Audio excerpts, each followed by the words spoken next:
Today I want to talk about self-reflection. As someone who's recently been struggling with public speaking and just being comfortable with my ideas and sharing my opinions and expressing myself, it's something that's grown to be very important to me. I haven't always been this way.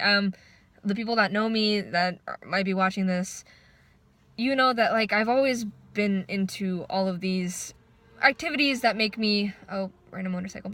I've always been into the activities that make me get out of my comfort zone, get out there on the stage in front of people, talking, expressing, relating to other people. And yeah, I've started out by doing things that go along with that. Like anything I do, it's always something presenting, something standing on a stage, talking to someone else, or communicating. It's expressive in the form of talking.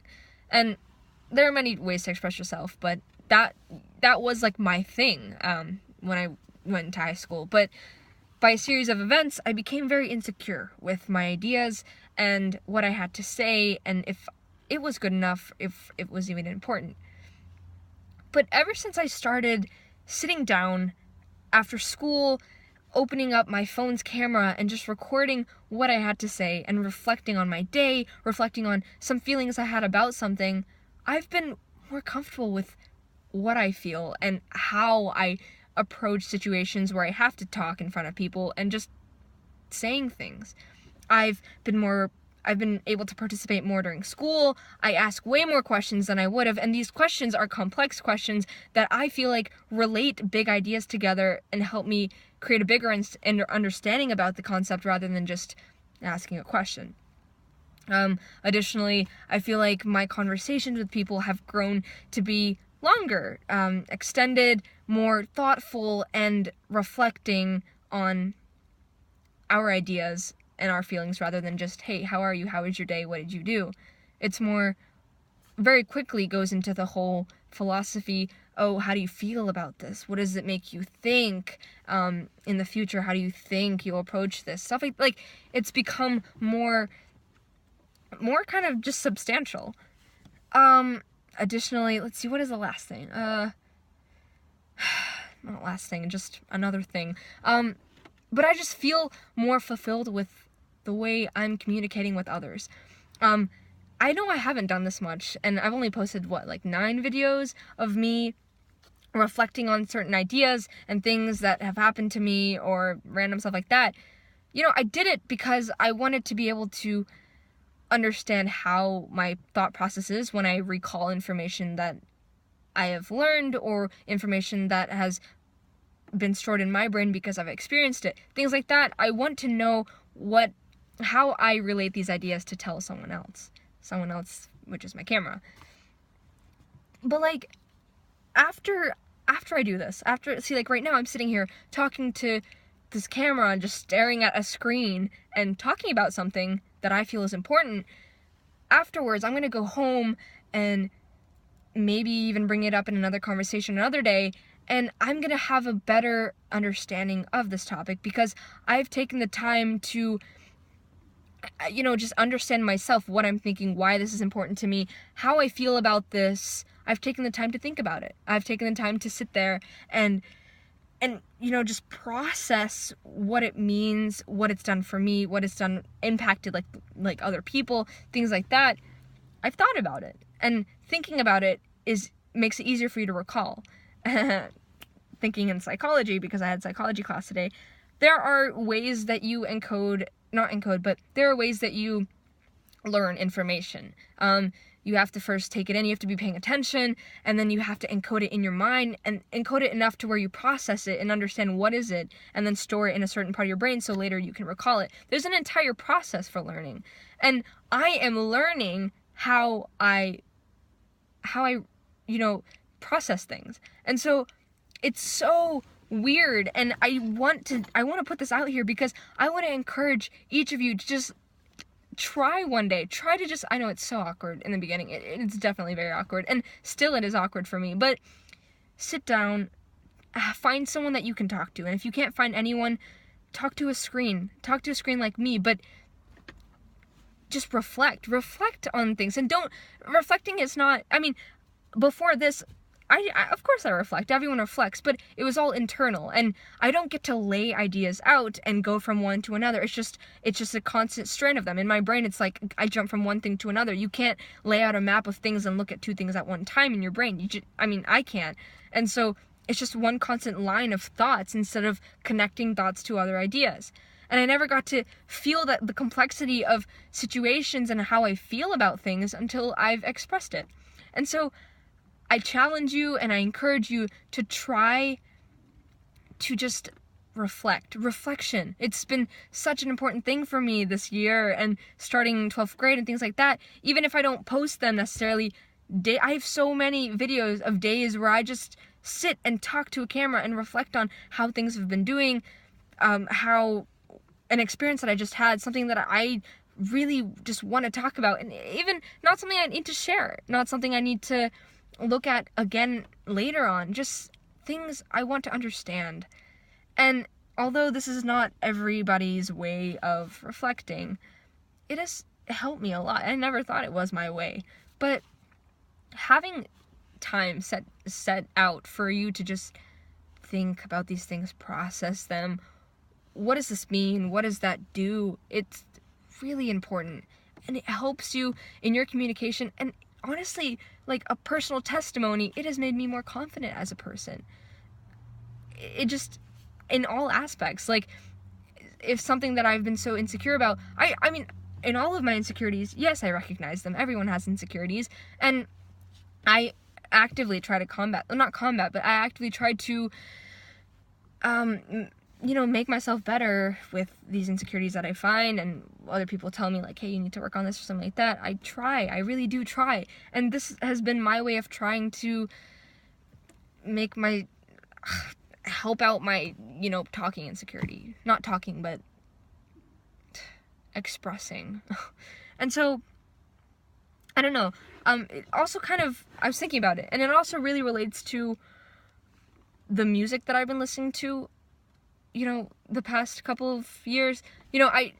While I was experiencing this realization of my insecurity, I started getting into music a lot, and I would listen to all types of genres, all types of things, and I never really understood why I really got into it that much. But I think it was the fact that I could learn lyrics, and I could memorize those lyrics and recall them when I was in a situation where I had to sing along with it. If I wanted to sing along with it, I was with people. It is something that is concrete. You learn the lyrics, you know the lyrics, and what you say is exactly right. Like if the lyrics is I love blue, you're not gonna think about, spend 10 minutes pondering what should I say. It's just I like blue. That's the lyrics, and that's the lyrics. But recently I've gotten more into complex things that I don't even understand, lyrics that I don't even know, just because I like how it makes me feel. And though I've never thought I was one of those people that is run by emotions, I always, I'd take those personality Myers-Briggs tests and I'd be like, oh, I'm a thinker, not a feeler. But I really do feel like many things are important for me personally to feel my way through. And where was I going with this? Feel my way through important events. My gosh, I've lost my train of thought. There's something specific that I wanted to talk about. What was it? Basically, I've learned that, it's made me more of a risk taker. Okay, so not someone that just goes out and doesn't have any inhibition and just does things like cusses in front of random people because why not? No, not like that. Just being more open to trying new things and trying things that I would have shut down through instinct, or things that were first an instinct but I shut down through overthinking. I've learned to try to back away from that overthinking step and just do that thing that is an instinct. Just today and just this past week, I've tried really hard to, when something bothered me, I would tell the person, I'd be like, hey, please don't do that. And it made me happier because I didn't have to sit and think, ugh, I hate how this person does this every single day. I literally could stop it by just saying, hey, I would really like it if you didn't do this. and they would stop, and I would be more happy because that wasn't a problem in my life anymore. And I'm not saying you should go and say, oh my god, don't wear that, it makes my eyes hurt, like, don't wear yellow, that color looks bad on you, like, saying crazy things like that. I'm talking about things that you think about and things that bother you. Why don't you talk about them? Why don't you try to solve them instead of complaining about them to other people? And I mean, there's some things obviously that you can't always fix, but I've always been the kind of person that just kind of hides those feelings and just keeps them inside and doesn't tell people what to do. I mean, when you're a baby, you can't talk, but you still express yourself by what you want, by crying. And yeah, that's very, very, very vague. You cry and it could be, oh, I have to go to the bathroom. Oh, I'm hungry.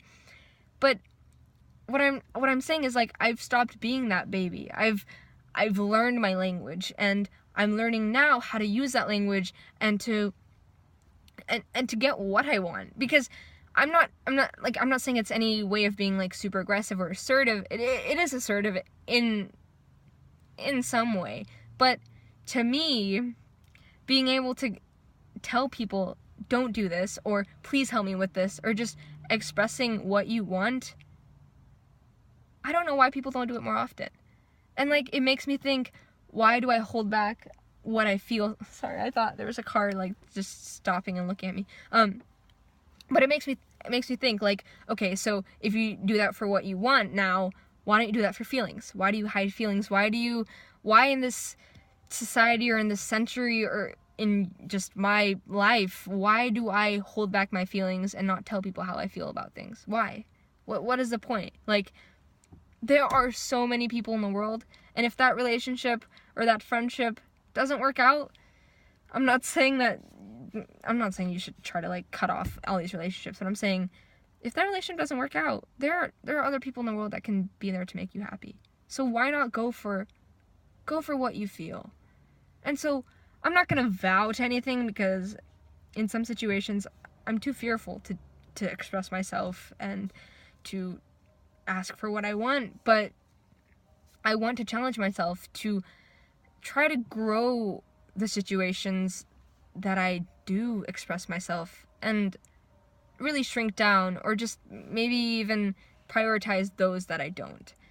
I really do think my life will be a lot different now that I start expressing myself and honestly not caring what other people think. That's really what it boils down to. So, topics covered today. Gosh, I feel like I've talked forever. Yeah, I've talked for 13 minutes. This is probably my longest, but, you know, I'm just really excited about what I've done. You know, what I've done. These past videos, you know, they may mean little to the world, and obviously, like, no one really watches them, and I think I'm totally okay with that, just because, that's squeaky, just because it means so much to me, and though it doesn't mean something to anyone else, I mean, I can't force it on you, but if you do watch this, and if you do gain something out of it, that would mean the world to me, just because, wow, church bells. It would mean the world to me just because I know that I could help someone going through something that I did, and now they have a solution for it. Talk about it. Just express. It's so hard, but I promise you can learn to do it. I did. So, I'm very excited, and I'm excited to keep doing this more and more, and yeah, my thoughts on self-reflection. Cool. Thank you. Thank you. I don't know. I'm gonna go home now.